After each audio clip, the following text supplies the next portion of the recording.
Pero antes de poner punto y final, vamos a conocer un poquito más a uno de esos míticos personajes cántabros. En este caso vamos a conocer un poquito más a quién era y sobre todo pues las peculiaridades de uno de los cántabros más relevantes en su época y uno de los cántabros pues que al final con el paso de las décadas y los siglos va a ser historia de nuestra región. Vamos a conocer un poquito al santoñés Juan de la Cosa.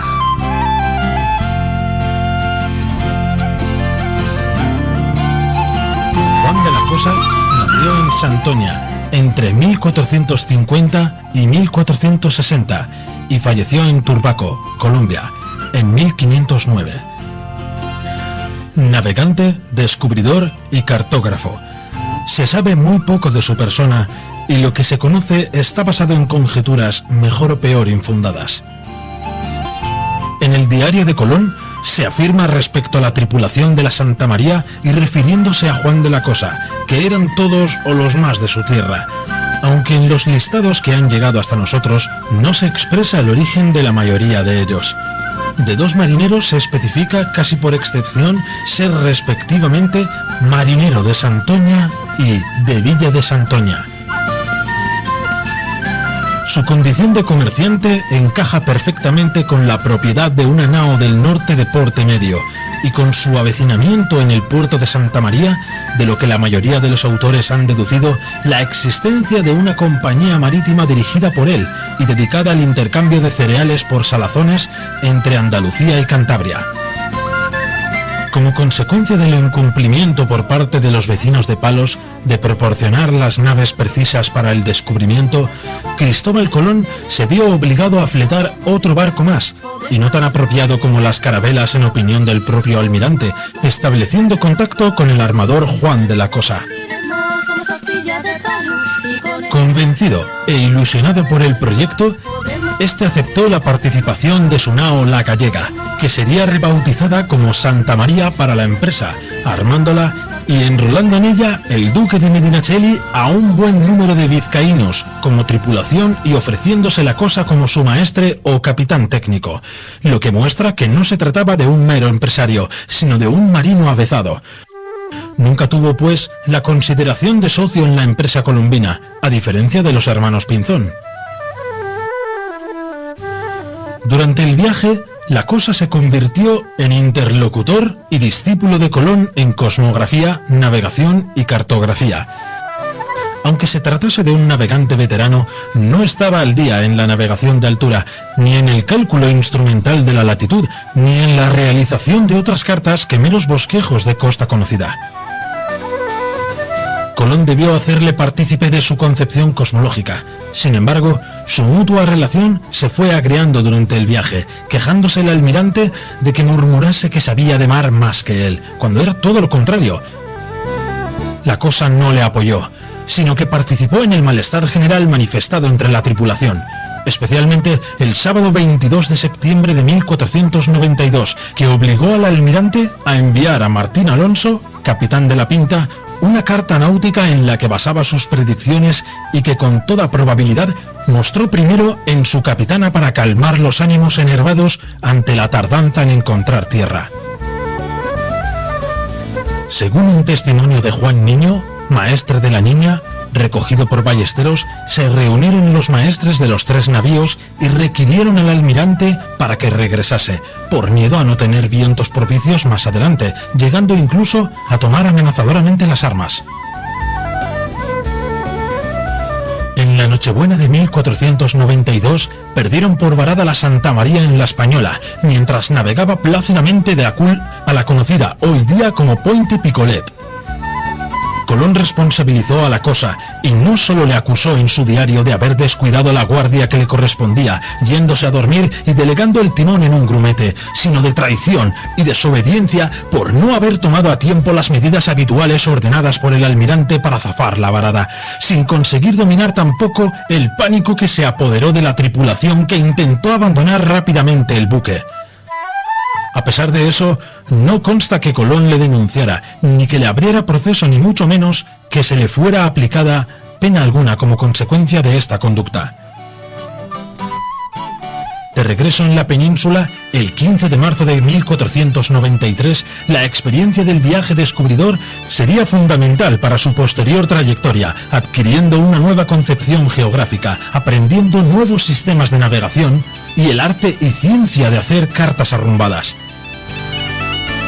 Tras haber recorrido 335 leguas de este a oeste de la isla de Cuba sin encontrar el final de la costa, tanto Colón como la Cosa y el resto de la dotación de la Santa María habían quedado convencidos de que no se trataba de una isla, sino que era tierra continental asiática, firmándose un testimonio conjunto en ese sentido, la denominada Acta de Pérez de Luna. Poco después de su regreso, en 1494, fue incluso indemnizado por la corona por la pérdida del buque de su propiedad, dándosele en compensación un privilegio de venta de trigo andaluz libre de impuesto de saca en los puertos y mercados de Guipúzcoa y Vizcaya. En el segundo viaje colombino se contó también con Juan de la Cosa por su condición de pionero transatlántico y su habilidad para el trazado de las costas visitadas, aunque se le privó de toda responsabilidad náutica en cualquiera de los 17 barcos, reduciéndole a la condición de cronista cartográfico del mismo asesor a bordo de la capitana Mari Galante y de la veterana carabela Niña. Para atender sus negocios y la concesión de exportación de trigo que se extinguía a los 9 meses de su firma, la Cosa estableció definitivamente su residencia en el puerto de Santa María, actuando desde allí en adelante y en su nombre sus apoderados durante sus prolongadas ausencias. El 20 de agosto de 1493 se contrataron sus servicios para la expedición a razón de 1000 maravedís al mes y el 25 de septiembre zarpó con Colón de la bahía de Cádiz para regresar el 11 de junio de 1496 tras haber visitado Dominica, San Juan, Montserrat, Guadalupe y otras islas y haber vuelto a Cuba a bordo de la Santa Clara con más dudas que certezas respecto a las tierras nuevas. La fama del vizcaíno, apodo de la Cosa, superados anteriores errores, excedió ahora la de cualquiera otro que no fuera el propio Colón, en experiencias y conocimiento de los mares de Indias, pasando a convertirse en ambicionado compañero de viaje de cuantos pretendieron organizar expediciones, una vez quebrado el monopolio del descubridor. Alonso de Ojeda, el célebre capitán que había capturado en la Española al cacique rebelde Caonabo. Trinidad, el Golfo de Paria, Cumaná e Isla Margarita quedaban abiertos para la nueva expedición con el gran aliciente de haberse comprobado la existencia de perlas en estas costas. Ojeda arrastró en su proyecto a Vespucio, comerciante italiano y residente en Sevilla, y a Juan de la Cosa en calidad de primer piloto, armándose muy precariamente una sola carabela en el puerto de Santa María, con la cual se hicieron a la vela el 18 de mayo de 1499, tras haberse apropiado la noche anterior de un batel que necesitaban. El maestre contratado no había comparecido, así que Juan de la Cosa se vio obligado a ejercer también este empleo. Iniciada la singladura, al primer acto abusivo siguieron otros, amparándose en su real cédula, como la captura de una carabela onubense que faenaba y trataba en la costa africana a la altura del Cabo de Agüer, de la cual obtuvieron el velamen, la cabullería y las anclas de respeto, remitiendo a España a la tripulación en otro barco excepto el maestre y otro marinero que prefirieron acompañarlos en su aventura. En Lanzarote tomaron por la fuerza diversos pertrechos que pertenecían a la señora de la isla, Inés de Peraza, y en Tenerife y La Gomera intentaron sin éxito apresar otra carabela. Llegados a la zona asignada, costearon hasta la isla de Trinidad, desembarcando sin contratiempos y entrando en el Golfo de Paria. Rodearon la península hasta el Golfo de las Perlas y de allí hasta la isla Margarita, para continuar bordeando el litoral por Cumaná y Maracapana, donde carenaron sus barcos y construyeron un pequeño bergantín. En Puerto Flechado tuvieron una escaramuza con los caribes que les causó un muerto y una veintena de heridos. De allí arrumbaron a Curazao, siguiendo hasta el Cabo de la Vela, de donde se dirigieron a la Española tras haber recorrido 600 leguas de costa. En la Española presentaron sus credenciales al alcalde Roldán, delegado de Colón, y se entrevistaron el almirante y Juan de la Cosa, que cotejaron información cartográfica. La Cosa sacó copias de los planos del almirante. Tras diversos incidentes protagonizados por el inquieto Ojeda, regresaron a Cádiz en junio de 1500 con un gran botín de oro, perlas y esclavos. Cuando llegó al puerto de Santa María, La Cosa pasó a limpio sus apuntes y mapas y construyó, arrumbó y decoró la parte occidental de su carta, que se conserva en el Museo Naval. Este primer testimonio conocido del continente americano sería ampliado y convertido en Mapa Mundi más tarde. La Cosa no tuvo tiempo material de realizar por sí mismo y en el año 1500 esta ardua labor, ya que requirió meses para particiones y descuentos de la empresa recién acometida. Y después, desde que arribó en Cádiz, le esperaba un nuevo jefe de expedición, Rodrigo de Bastidas, para integrarle como piloto mayor. Con 2 carabelas, zarparon en octubre con el mismo destino y siguiendo un rumbo similar al del anterior. Una vez en el Cabo de la Vela, recorrieron la costa colombiana y parte de la panameña, el puerto de Santa Marta, la impresionante desembocadura del Magdalena, Cartagena y la costa del Darién hasta Nombre de Dios. El carácter pacífico de Bastidas permitió una relación amistosa con los indios, incluso la obtención de grandes riquezas en oro y perlas. Pero en la costa del Darién observaron que los barcos estaban inservibles por causa del pequeño molusco de los mares tórridos que se conoce como broma, teniendo que dirigirse precipitadamente a Jamaica y de allí a la Española, donde acabaron por hundirse las 2 carabelas cerca de Puerto Príncipe, perdiéndose un inmenso botín valorado en 5 millones de maravedís. Apresados por Francisco de Bobadilla, ante quien no pudieron presentar ninguna autorización oficial por haberse perdido en el naufragio, fueron remitidos presos a España, donde se les exculpó y premió tras haber depositado el quinto del rey, de lo que se había podido salvar, en julio de 1502. A Bastidas se le otorgó un juro vitalicio de 50.000 maravedís, y a Juan de la Cosa el nombramiento de alguacil mayor del gobernador, que se nombrase para los nuevos territorios de Urabá, el 3 de abril de 1503. Enervado por la fiebre descubridora, Juan de la Cosa se puso en un principio de acuerdo con Cristóbal Guerra, pero más tarde se sintió con fuerzas para capitular personalmente con la corona en competencia con su antiguo jefe Bastidas. Pero sus planes se vinieron abajo al ser requerido por los reyes para llevar a cabo una misión diplomática secreta en Lisboa, con el objetivo de averiguar si se estaban preparando expediciones con destino a las tierras descubiertas por España. En agosto de 1503 se dirigió a la capital portuguesa, donde fue descubierto y encarcelado, aunque poco después liberado.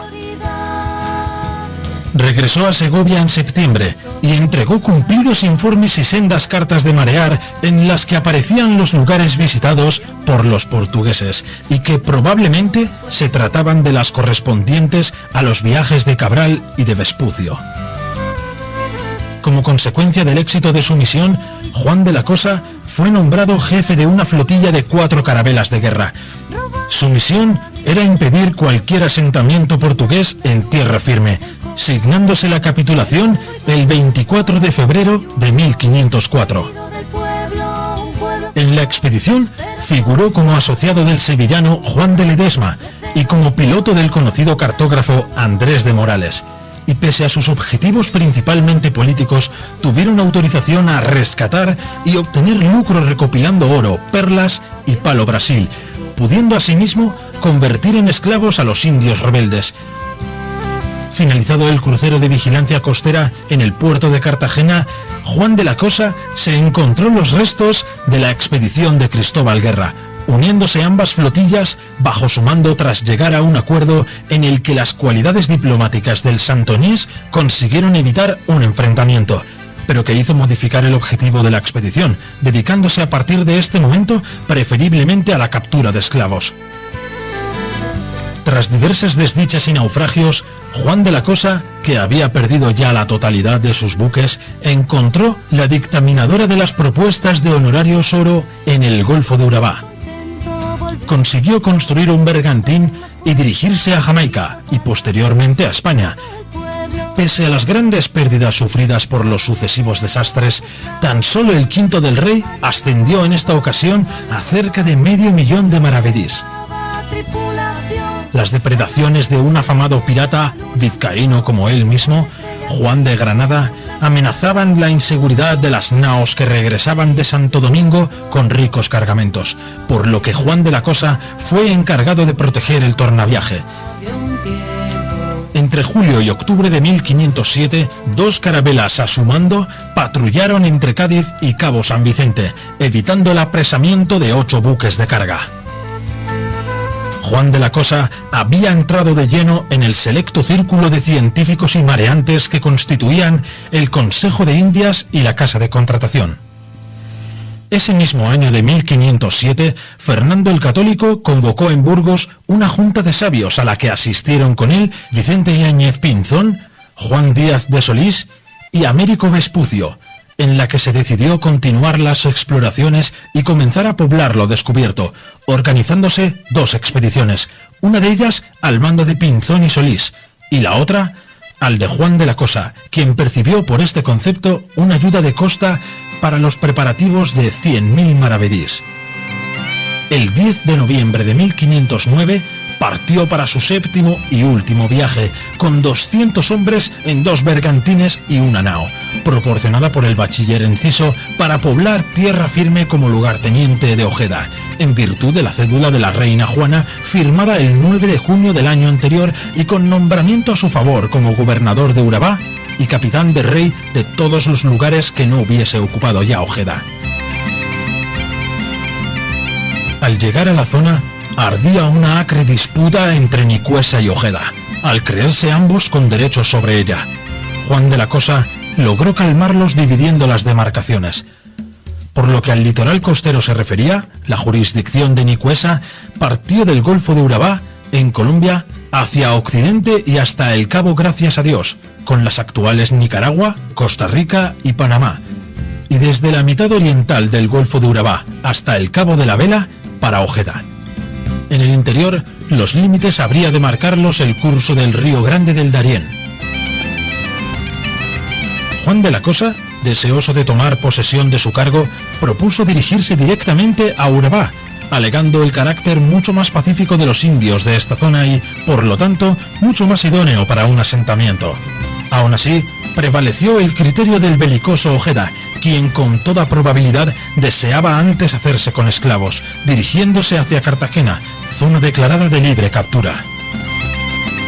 Los indios de la zona, escarmentados por las anteriores expediciones depredatorias de los Guerra, ofrecieron fuerte resistencia. Pese a ello, un primer poblado, Ollas, fue destruido e incendiado. Juan de la Cosa partió hacia el segundo, Matarap, a pocas leguas del anterior, donde consiguieron hacerse con más de 100 de prisioneros y un botín que superaba los 8.000 castellanos en oro. Los españoles, cansados del combate y agobiados por el calor, decidieron descansar sin tomar un mínimo de precauciones. Los caribes aprovecharon para reagruparse en gran número y caer sorpresivamente sobre ellos, matando a más de 70, incluido el propio Juan de la Cosa.